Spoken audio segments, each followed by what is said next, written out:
Hello. Oh, she stole it from me. I completely forgot that was your thing, to be honest. Hello, hello. What do I say now? Oh, I guess you don't have to say it. Now we're all out of whack. Oh, hi guys. This is going great. How are you, Jane? I'm good, I guess. Flustered. Yeah, a little bit. Is it hot in here? Well, or is it just you? It's just me. Mm. And you. Well, I'm glad you're doing good. Welcome back to another episode of Creeps and Coffee. Thank you, I live here. Me too. I don't know. I can't escape. It's like Hotel California, but a podcast. We're gonna get copyright claimed. Ba-doop.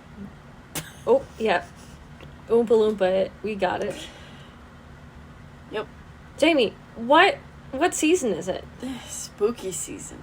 It's spooky season, which means we get to talk about spooky things. Halloween. Which means that I am the happiest version of myself when it comes to the podcast. Mm-hmm. Spooky season, Halloween is my favorite time of year, other than episodes where I get to talk about Titanic. So. Which is every other episode. It's true. I always work it in whenever I can. However, today we're not talking about Titanic, unfortunately, though I did throw it in there, so I count it as a win. We are talking about some scary stories this season. More specifically, we're going to talk about some creatures today, and I am excited. Me too. We all know cryptids are my favorite episodes. Mine too. Right, Burger? So I think we need to just jump right in. Burger is also jumping right in. As he should. Come on, buddy. I'm Kate. And I'm Jane, and this is Creeps and Coffee. A show where we talk about the dark parts of the world around us. Cryptids, conspiracies, things that go bump in the night. And the crimes behind the scariest creatures of all, humans. Join us as we take a look at the stories sure to give you the creeps. Pull up a seat, grab a coffee, and let's have a chat. We're talking about yokai today, which we've talked a little bit about individual yokai before in other cryptid Yokai, I episodes. hardly know you. No. I see where you were trying to go with that, Yeah. but it didn't quite make it there. Really close, but I'm really proud of you for the attempt. It was, Thank you. it felt strong. Yeah. Anyway. So, we've talked about yokai in the past. Kind of Yo, as mama. one-offs. That was better. When we've talked about yokai in the past on our cryptid episodes, we've kind of picked, I guess, more... I don't want to say funny ones. Funny sounds insensitive. But more, like, unique ones. Yeah. We talked about... The one that I can specifically remember was the roll of toilet paper. Mm-hmm. But yokai are really... how do we describe them properly?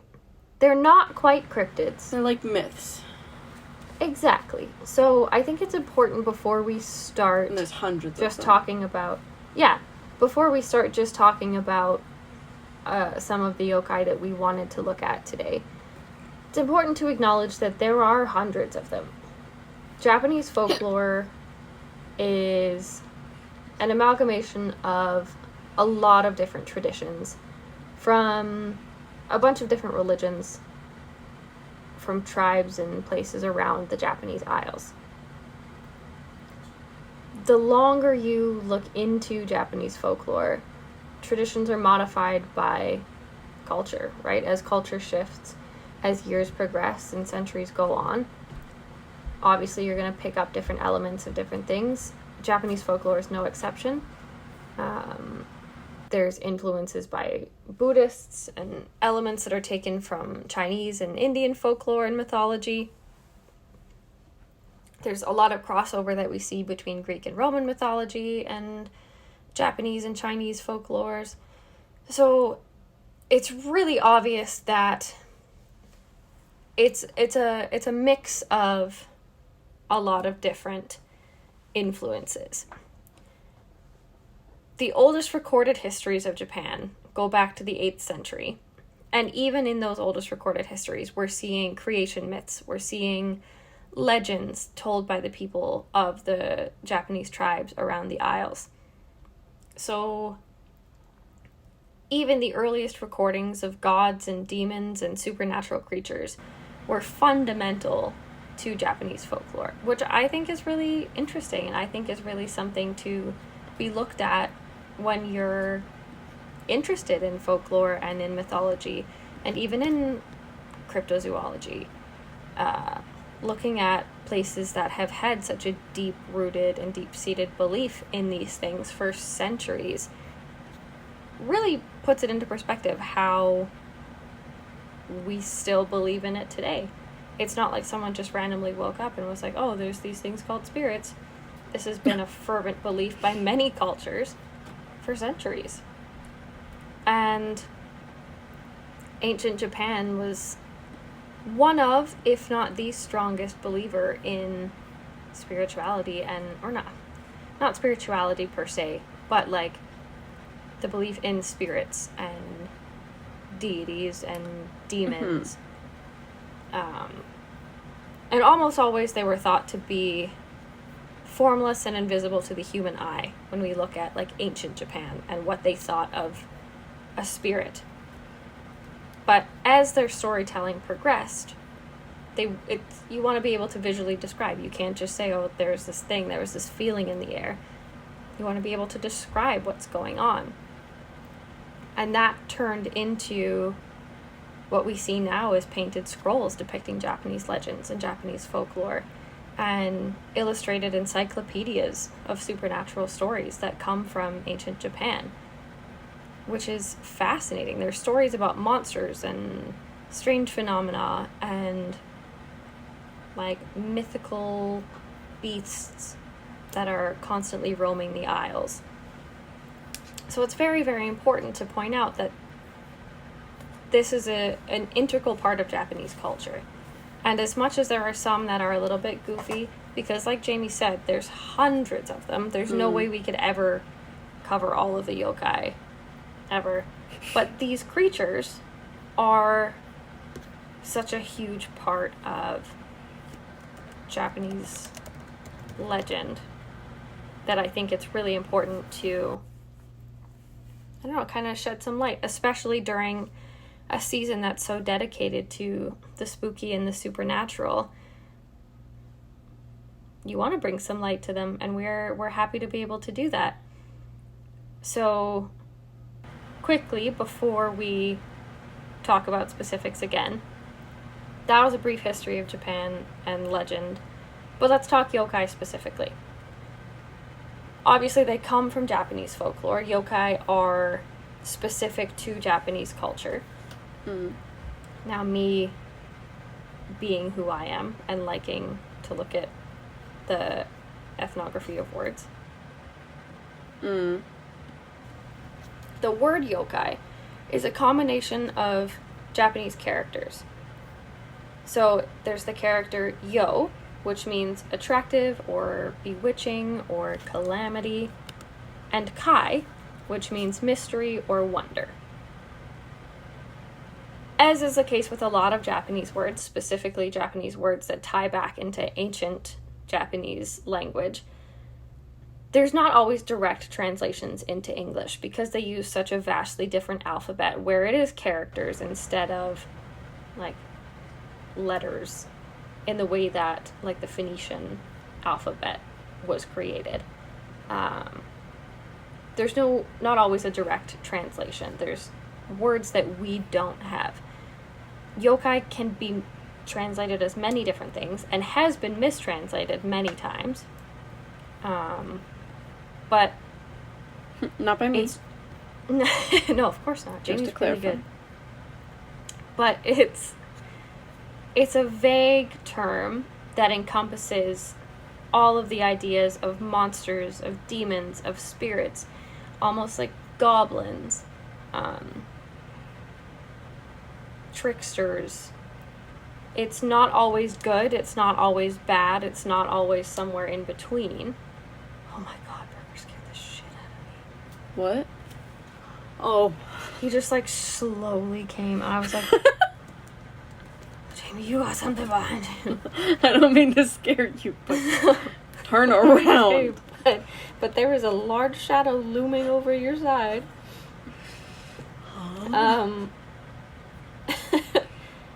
There's different yokai that are ghosts, some that are gods, some that are tricksters and humans and animals and spirit possessions, some are urban legends, some are unexplained phenomena. So there was one of the websites that I was looking at that gave me a really interesting perspective on yokai and Japanese culture. Kind of described it as yokai being one of those words that we know in the English language, like samurai, geisha, ninja, or sushi, that is best left in its native tongue. We have our English versions of it, or we have our English or Western understandings of it, but there are so many variations and such a deeper meaning to it that our language could never comprehend. That being said, the term yokai itself, even in Japanese, is difficult to pin down. So, because there's so many different variations and there's hundreds of possible yokai, it's really best to understand it as supernatural forces. It kind of depends on who you're talking to when it comes to what's classified as a yokai and what's not. Ghosts, oni, good spirits, bad spirits, monsters, there is no one true definition of what determines the category of yokai. But the way that we're going to look at it now, again, is everything supernatural everywhere could be a yokai, according to Japanese folklore. Yeah, because when I was looking at different ones for mine, they're all over the place.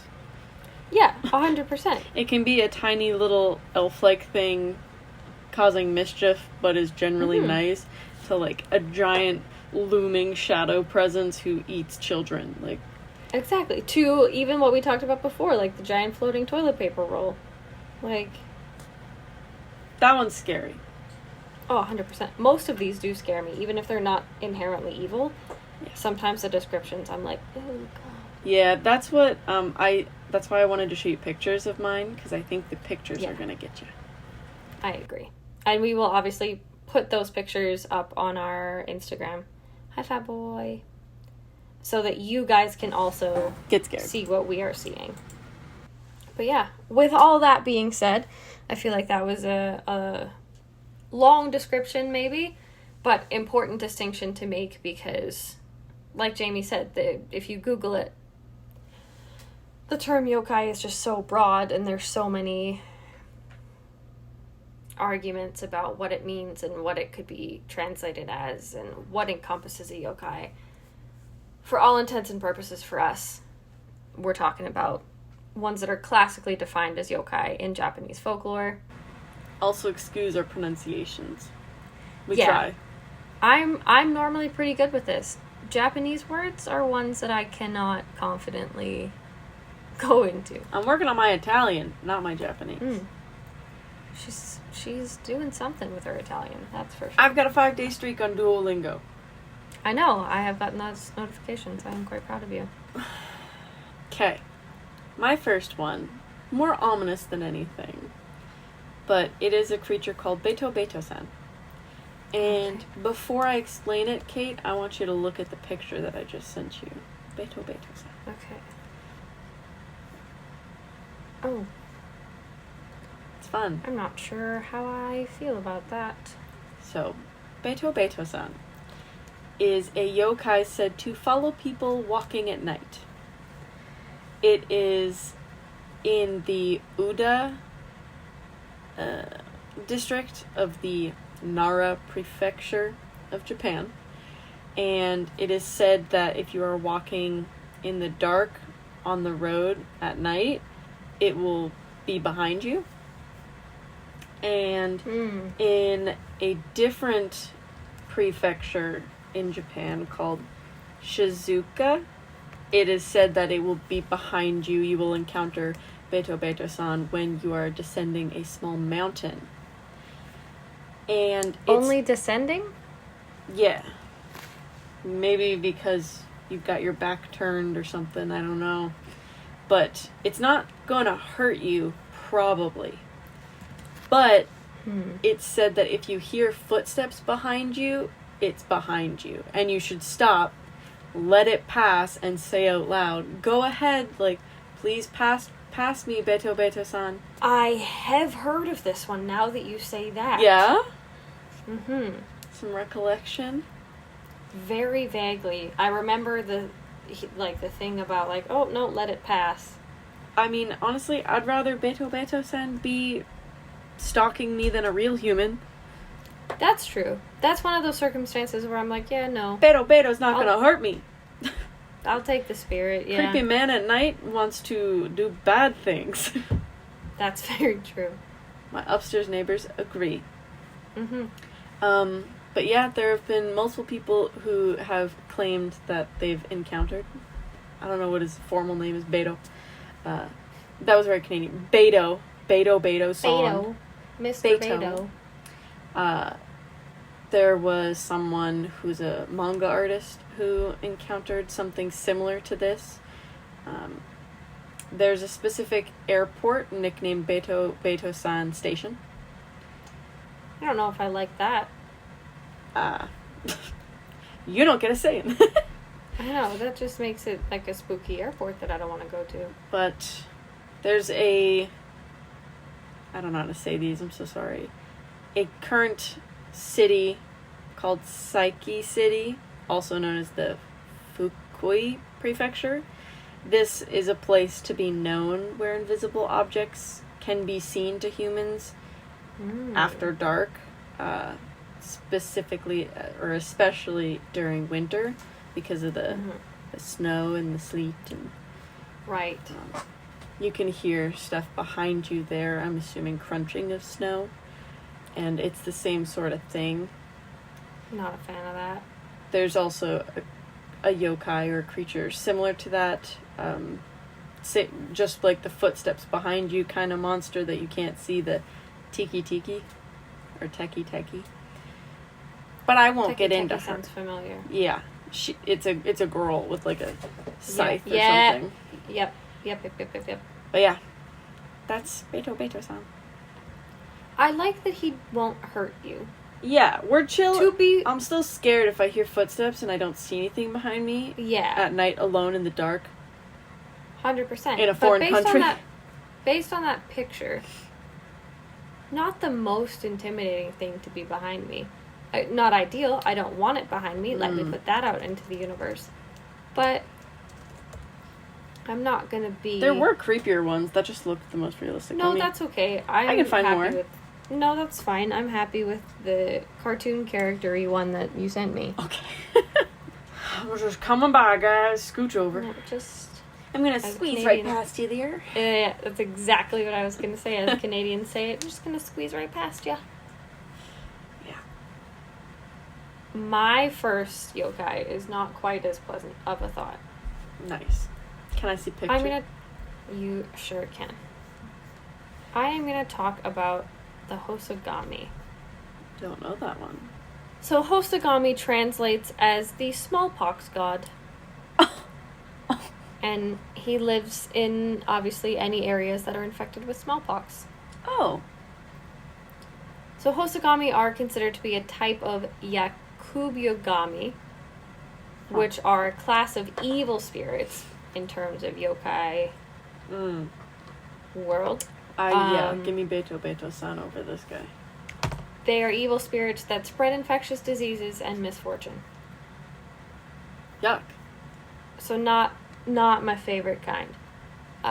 They're often depicted as small demons and like little tricksters.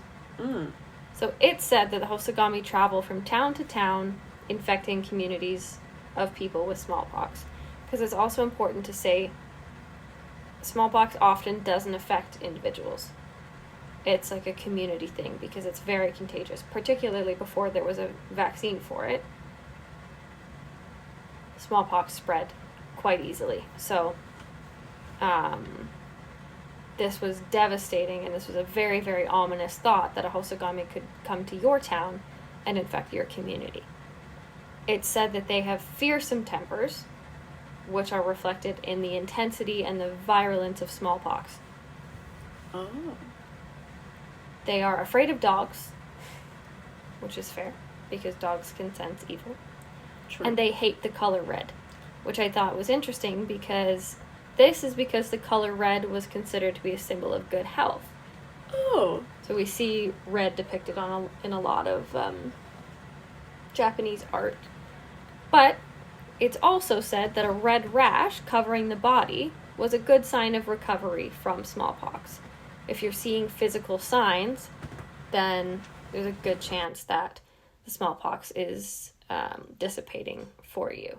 So, not only is it a sign of good health, but it's a sign of recovery, which means that obviously the smallpox demon is not gonna like that. Medical and cultural knowledge. Exactly. So, when people are interacting with the Hosogami, it's similar to a lot of other religions, I guess, or cultures, I should say. Family members would erect smallpox shrines in their houses, and they would beg the Hosogami to spare their loved ones, in a way that many other cultures would leave offerings to other spirits or deities inside the home. It would be the same for Hosogami. They were, considered to be evil gods, yes, but it was believed that they could be appeased with rituals and offerings, unlike other Yakubyogami, the other infectious disease spirits. Houses would put red woodblock prints called akai or ake around the house. They would hang those to scare them off because, like we said, they were scared of the color red because it was a sign of good health. And there was a bunch of objects that were believed to have protective powers. Red papered priest staves, red clothing, a bunch of talismans like dolls and toys in the shape of dogs because they were scared of dogs. Even ones of the red-haired yokai Shoujo. And there were also some gods who were seen as particularly effective against smallpox. So to believe that they were fighting off the Hogotami, which I thought was interesting. On a cultural note and historical, because it's me and I can't not mention that, a number of community rituals came about called Hosogami Okuri, or sending off the Hosogami. These were responses developed as a result of these outbreaks. So there would be bands of people playing drums and flutes and bells and a bunch of other instruments parading across the streets to ward off the sickness. It kind of reminds me of, I'm not going to remember what it's called now, but that Italian, like, worm dragon thing. Yep. Was it the Basilisc? Yes. Yeah. Il Basilisco. See. Basilisk, whatever it was. That thing, though, where they had to, like, drive it out of town. Interestingly enough, some areas viewed the Hosogami not as the cause of smallpox, but as saviors of people from the disease. And they believed that smallpox was a physical manifestation of the evil inside of a human body. And then the infected would pray to the Hosogami to come take that smallpox away from them. Oh. It was interesting. Yeah. Okay. Not all outbreaks of smallpox were believed to have been caused by the Hosogami. There were other spiritual beliefs for what caused smallpox, but this was generally a big belief in a lot of the communities. And that's the Hosogami. Cool. And mine definitely aren't as dark as yours. Oops. I won't complain though. My next one. Are you ready? Mm-hmm. Tanuki. And Sounds cute. it is. So if you actually Google it, I think there are sort of real creatures, Okay. but there is also a yokai based off of them. Sending you a photo. There are much cuter ones, but this one I think looks the coolest.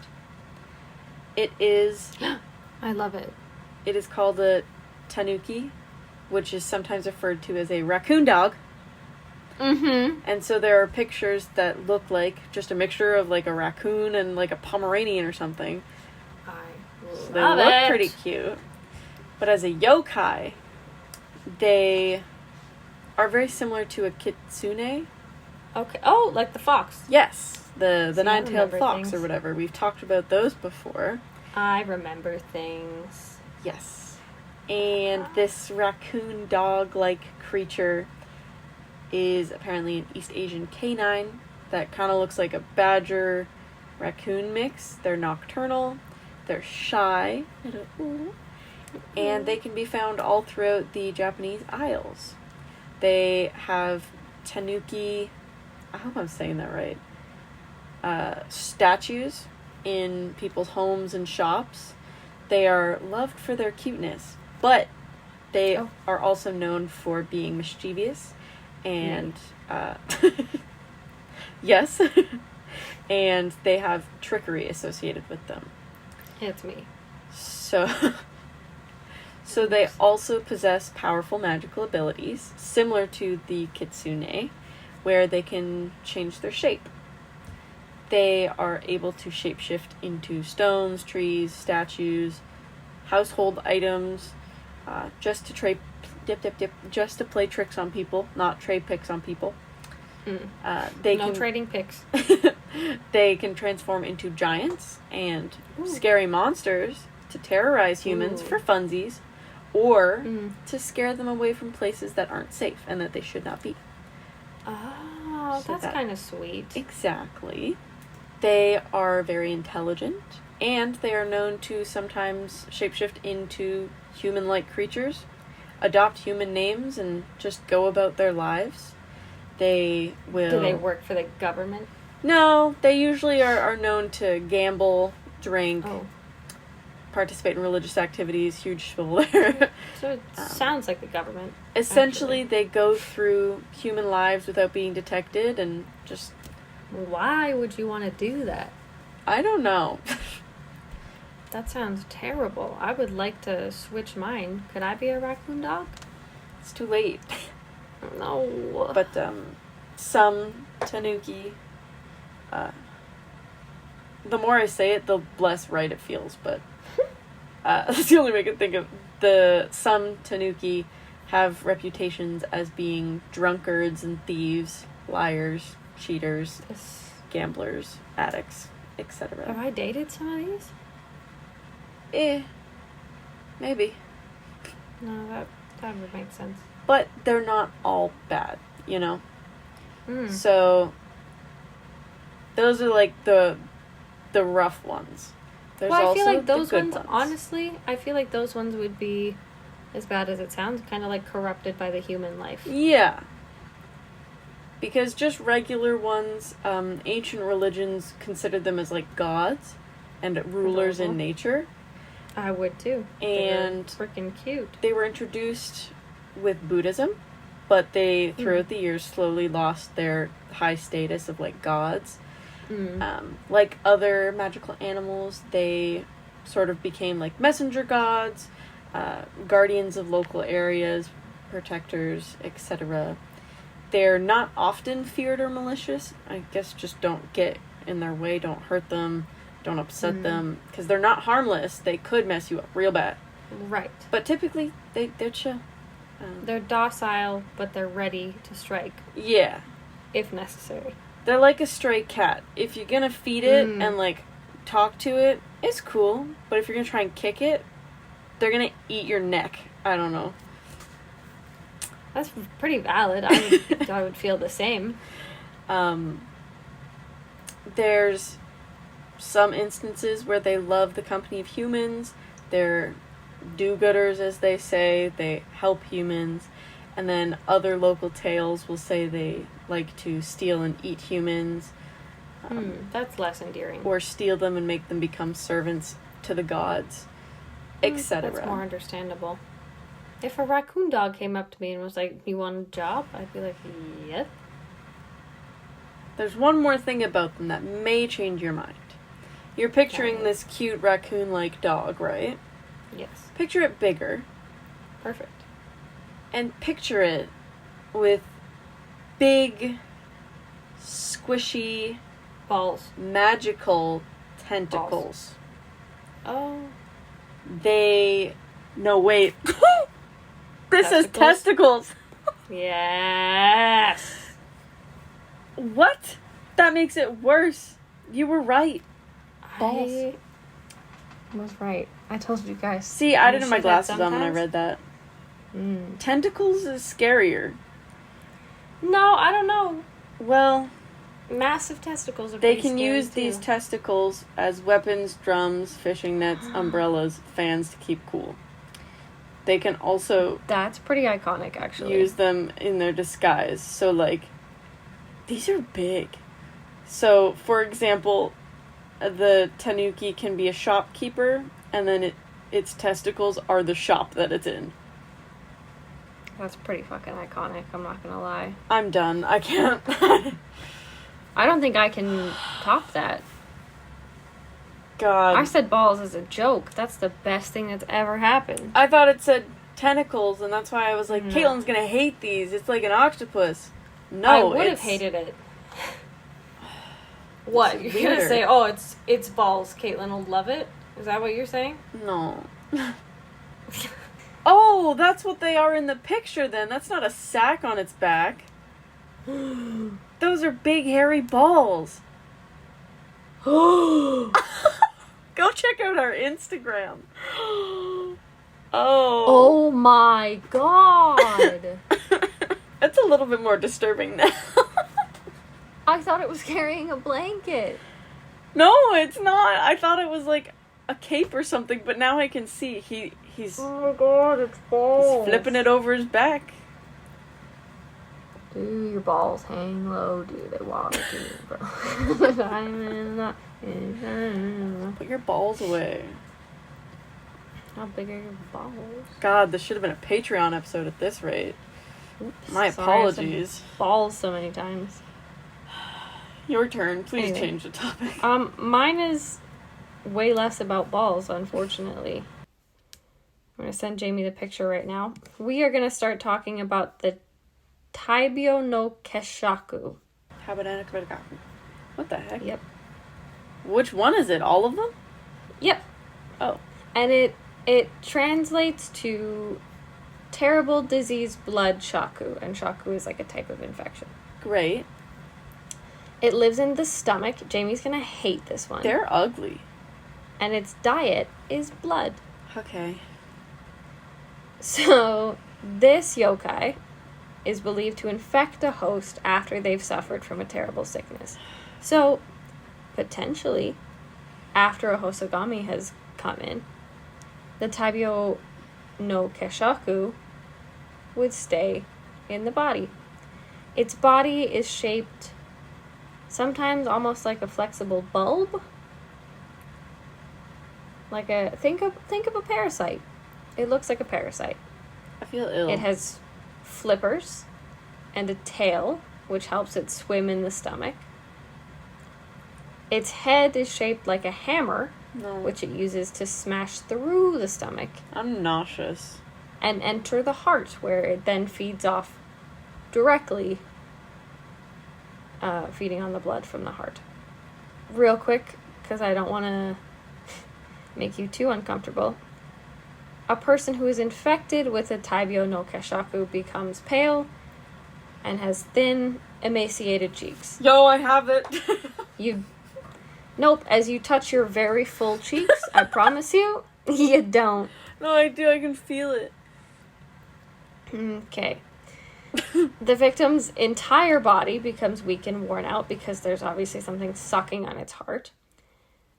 This infection, I'm not answering your question. This infection can be cured by vomiting up the Taiyo no Keshaku and sprinkling it with medicine made from black cardamom seed known as shukusha. And then you can also smash it. Kind of like a tick. Ew. And when a Taiyo no Keshaku is smashed, its body rips open and an enormous blood clot is released. So again, kind of like when you squish a tick and all the blood squirts. You ever squished a tick, Jane? I haven't. Other people have in front of me. Cool. That's mine. I don't like that. Thanks. No balls, though. My next one, Kaylin, I don't think you're gonna like it. Awesome. And I you'll already see hate it. why in like a second. Nope. Yep. No. Yeah. Nope. Yes. I close that shit real fast. I don't care for that at all.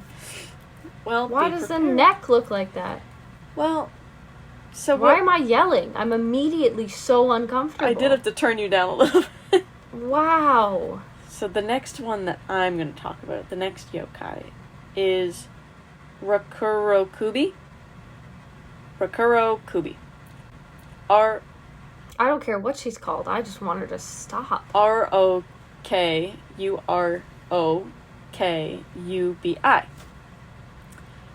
This is an apparition of a pretty woman who's almost identical to a human, except her neck can stretch really far, or her whole head can detach and fly around freely.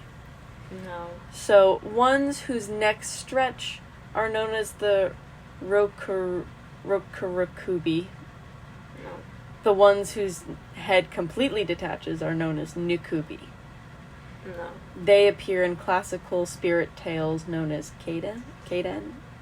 So, the Nukubi are Rokurokubi, whose heads come off and float around. They are Why known... do they have to float? I don't know, man. I don't want to interact with one and ask. Neither do I. They sometimes will go around attacking people at night, drinking blood. Their No. weakness, though, is that if their body is moved while their body is sleeping and their head is awake and like going around attacking people, if you move their body, they can't reunite with their body. So then they just stay a floating head. That's not better. Well, it's also said that the head separating from the body is like the equivalent of like the soul wandering away and leaving the body, which is more That's poetic. very prominent. Well, that's a very prominent theme in Japanese culture. They're also known as flying head barbarians. Oh, And that's less nice. according to the Edo period encyclopedia, as well as Chinese lore, they use their ears like wings No. to fly around. No, this is Dumbo. And then those ones just eat insects, though, That's not supposedly. better. That almost makes it worse. Why do they Others- eat bugs? Other stories have the spirits masquerading as a family of woodcutters who kill and eat travelers, mostly men, so you're safe. Okay. Alright. Okay. More stories from the Edo period talk about people's necks stretching while they sleep, so that was a way to like identify these creatures because That's their fucking- neck would get really long while they're sleeping. Ooh. No. This is a very No. prominent oral tradition. It's passed down a lot of Japanese myth. Like Stop there's passing it. I'm sorry.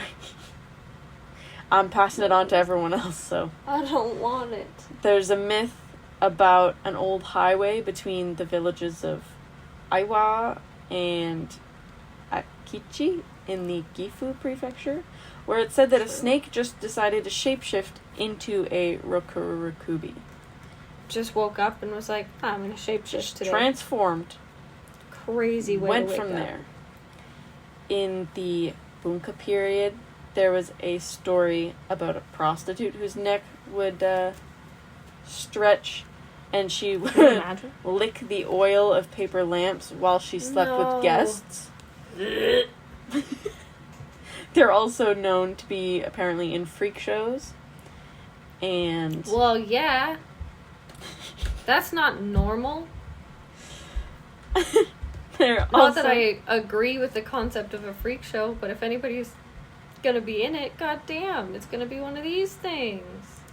in the Meiji period, so in the 1800s, there was magic shows of people performing a magic trick to have women look like the Rokurokubi, and they would wear like a kimono, and like there was a rope and a curtain, and like they somehow like made it look like they were real and scary. Thank you. I don't like that. Don't worry, I'm almost done. A couple of things in popular culture. In a video game called Tomodachi's Collection, a me, like a me character, and my eye, would have a dream that they're a Rokurokubi, and that their neck would extend when interacted with by the player. No. In Hellboy Sword of Storms, Hellboy encounters both Nakubi and Rokurokubi. There is a spotting of a Nakubi in Pokemon. In Marvel Mystery Comics number 28, there is a white old woman who's supposed to be like a Rokurokubi. I feel like a record scratching. And then the final one I'll mention is there is a Rokurokubi cited as the inspiration for the design of the teacher in Little Nightmares 2. Do you remember that scary teacher? I never watched. Oh. Have you seen the first one or played the first one? Little Nightmares? You have to I remember. It's a little voodoo doll, isn't it? You're a little tiny person in like a yellow coat and you're running. Oh, what am I thinking of? I don't know. You know what I mean now? Yes, but no, I haven't. I've seen a little bit of gameplay of the first one. So I the haven't second seen- one, it's quite spooky. And I've seen the gameplay. I didn't realize it was based off of a real thing. But you end up in a classroom and you're hiding from the teacher and you discover that, I don't exactly remember, but you discover you need to escape and like you get into the vents of the school and you're like crawling and her neck pops up and she starts shoving her neck and like she's chasing you and like, No. and it's that's scary. Okay. Yeah, it made me uncomfortable. The thought of it makes me uncomfortable. So, yep. No. Yeah, exactly. Thanks. No thanks. And that's that one. I'm thinking, you know what I was thinking of when you said Little Nightmares? What? I was thinking of Little Big Planet. Yeah, not as pure as that one, unfortunately. No, I think my brain was just trying to save me there. Yeah. I'm going to swiftly move on from that because I don't want to think about that anymore. Oh, great. The pictures are still in our text chain. Awesome. I'm going to send you mine to hopefully hide some of that. Oh, but not the one in the vent. Awesome. Ooh. Okay, we're going to talk about a nice thing. I'm going to talk about something beautiful and lovely and not with a long neck. We're going to talk about a Suzaku. Which translate as It's like a a vermilion phoenix. bird. Ooh. And its habitat is the southern sky. You are right in saying it looks like a phoenix. A Suzaku is a large scarlet phoenix-like bird. Nice. What I like about him is that he spans 7 of the 28 Chinese constellations with his whole wingspan. Whoa. And the constellation takes up 1/4 of the entire sky. I want to pet it. The constellation that makes up the left wing of the bird is in Gemini. The head feathers or the comb is located in Cancer. The constellations that make up the head, beak, and body are in Hydra. The constellation that makes up the right wing is in Hydra and Crater. And then the tail feathers are located in Corvus. So if there's any astronomy folks out there, You can look at the constellations. If there's any astrology folks out there, you can look up the relevancy to those and Chinese signs. But originally, Suzaku and the other Shijin, which are 4 legendary Chinese creatures, like the 4 compass directions in Buddhism, 4 celestial emblems, like the 4 big creatures. Big 4. The big 4. They're like the mythological figures in Taoism. Suzaku is the guardian of the South. He is associated with the Chinese element of fire, the season of summer, the planet Mars, and the color red, which is not shocking if he's associated with fire and Mars. And in terms of symbols, he represents the virtue of propriety and controls heat and flame. So my kind of guy. Fun fact, history-wise, the ancient capitals of Fujiwara-kyo, Haijo-kyo, and Heian-kyo. It was the most English pronunciation of Japanese words I've ever heard in my life. I'm so sorry. But these 3 ancient capitals were each guarded on the south by a large gate called Suzakuman, or the Suzaku Gate. And beyond this gate was an avenue called Suzaku Boulevard, which was the main north to south road. That was kind of an interesting fact. But like I said, they were brought to Japan from China in the 7th century. Strongly associated with Taoism, feng shui, astrology, the 4 or 5 element theory, depending on who you ask, and other forms of Chinese mysticism. So a lot of Japan's ancient capitals were built in accordance to these beliefs, with each of the quadrants of the city being dedicated to one of the 4 symbols. So that's how we get into, again, the Suzaku Gate and the road being the south guardianship, basically. There were excavations done of ancient burial mounds in Nara, which revealed a bunch of paintings of Suzaku and the other Shijin on the tomb walls, which is kind of interesting. Not to be confused with who was the Chinese phoenix. They look very similar. The resemblance to a phoenix are also very similar, but they are different. The attributes and the symbolism get swapped with each other quite a bit. They may share a common origin. Remember I talked about how like Greek and Roman mythology and Chinese and Indian and all of these played a role in Japanese folklore. Yeah. It's believed that perhaps all of these phoenix creatures go back to the thought of the mythical bird Garuda in Indian mythology. There is no evidence that directly links them together. So this is another example of how, like, there's such a wide, like, a vast variety of yokai, because this is not specifically a spirit or a god, but it's one of, like, the 4 fundamental elements.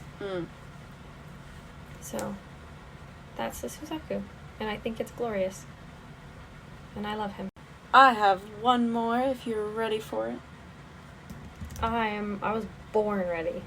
So this one, a little bit different than our other ones. I wasn't even sure if it was a yokai, to be honest. Perfect. But I wanted to talk about it anyway. It's a shinigami.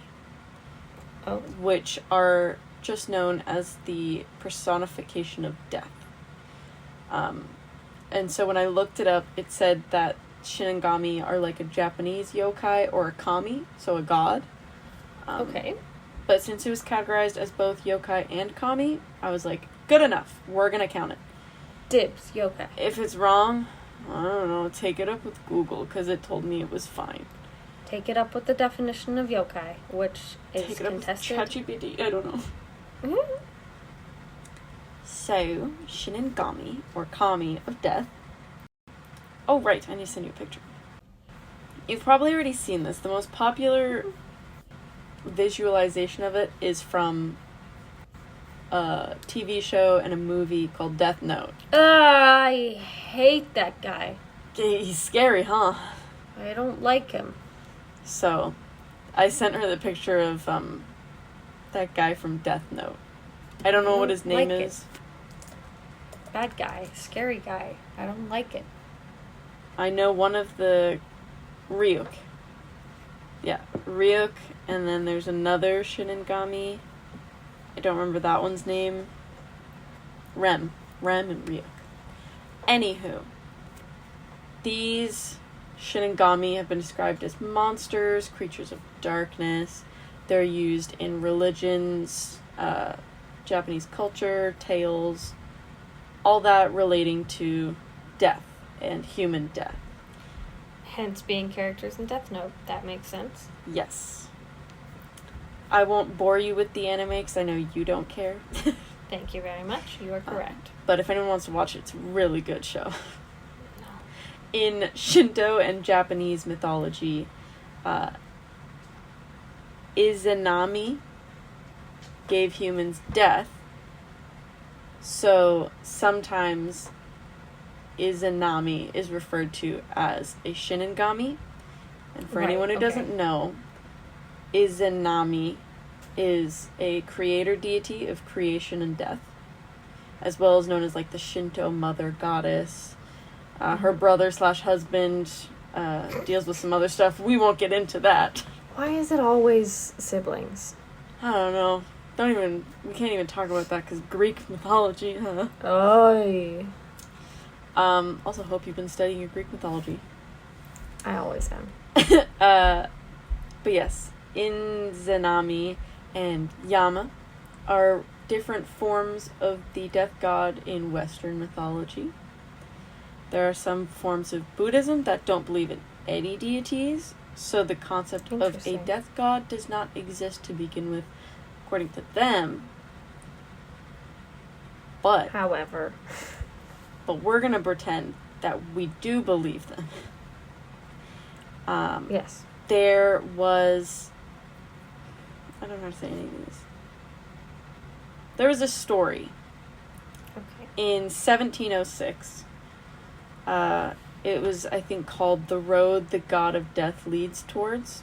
Something like that. Something roughly translated to that. About a woman who was about to commit double suicide with a man. And a man said the fleetingness of life lured by a god of death. And that's one of, like, the first mentions in the Edo period of a Shinigami. To something, yeah. So this double suicide was due to the existence of a Shinigami. Also, don't double just commit suicide, guys. Please. Especially not with a man. Oh my god, I can't believe I'm giving y'all history. In 1841, I don't know if anyone even cares about these, to be honest. I do. In 1841, there was classic literature, a story straight up called Shinigami, and it was... Can't get more direct than that. I like it. It was a little bit different in this one. So this Shinigami was the spirit of a deceased person who had ill intent. So with this malicious intent within people who were already living, those people were led to bad paths, which caused incidents to take place, which caused murder, death, etc., suicide, etc. Suicide. So some would say there's almost like a possession. So the Shinigami possess people and want them to, like, die. And it's a little dark. But that's not nice. Yeah. I don't like that. So another folk religion sort of mention is that after the war, after I don't know what war, there was the Kumamoto prefecture. People who would go out and then come home in the nighttime must drink tea or eat a bowl of rice before sleeping, because if they don't, a Shinigami would visit them in the night That's what's been holding me back all these years. You just need to eat some rice and tea before bed, or a Shinigami's gonna come and hang out with you. In the Hamamatsu area of the Shizuoka Prefecture, Shinigami would be said to possess people and lead them into mountains, seas, and railroads where they would die. And in those places, the dead would have a death turn. And as long as there was nobody to die there next, they would never ascend to, like, the ever after. Yeah. Huh. Kind of dark. It is dark, but at the same time, it's quite interesting of a concept. Also, if I'm wrong, I am trying to read roughly translated from Japanese to English. If I misunderstood anything, please let me know, but... It's Jamie's interpretation. I tried. No, I think it's, as scary as it is, obviously, I would not want to deal with it. It's interesting that so many cultures have these spirits who are related to death. And Except Buddhism. Like, well, exactly, yeah. But these, like, harbingers of death. That aren't inherently, like, they're not attacking. They're not evil. It's just their mere existence leads people. You know, that's something I gotta get better at, honestly, because I always... Leading people to death? No, I always am scared of death. I'm scared of dying. I'm scared of people I love dying. But when you look at all of the personifications, even the, like, westernized one we think of, who do you think of? You think of the guy with the hood and the scythe who just shows up. He's not kidnapping you.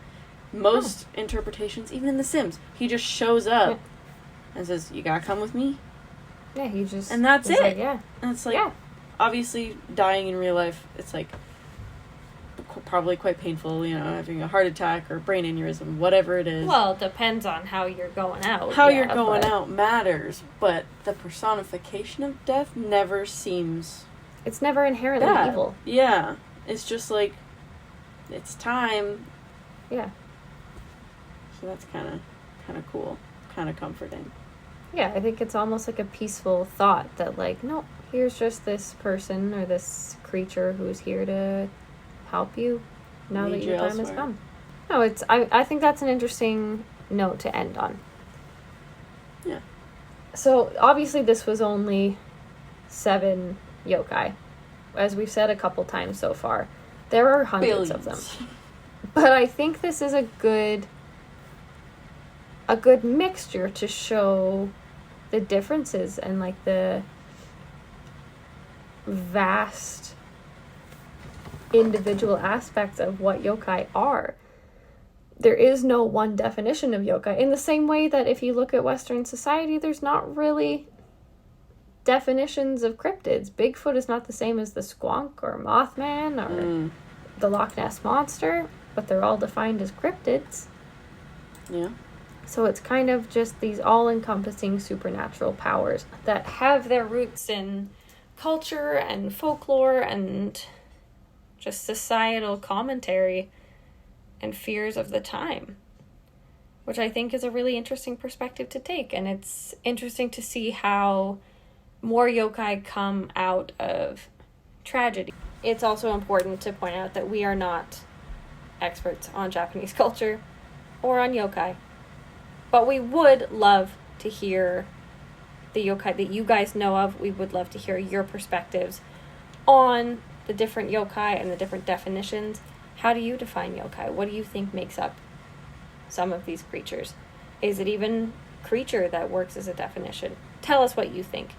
You can get in touch with us and let us know your thoughts over at our email, which is creepsandcoffee@gmail.com. You can check out the pictures that we've been chatting about today over on our Instagram and our Twitter at creepsandcoffee.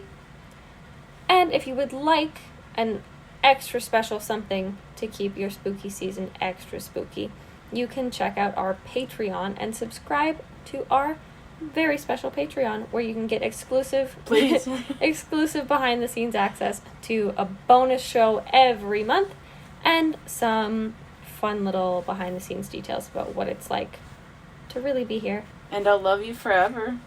What it's like to really be here at Creeps and Coffee. So that is patreon.com/creepsandcoffee. Enjoy this I'll marry first you. little... She will. She'll do it. Enjoy this first little dip into the spooky season. And we will be back in a couple weeks. And spookier than ever. And spookier than ever. Ooh. Paranormal time, babies. Ooh. Goodbye. I love you. Bye. Creeps and Coffee is produced and edited by us, Kate and Jane. Our theme music is Stuck in a Hole by Dated. For more information on where to find them, check out the link in our show notes. And to connect with us, follow us on Instagram and Twitter @Creeps and Coffee.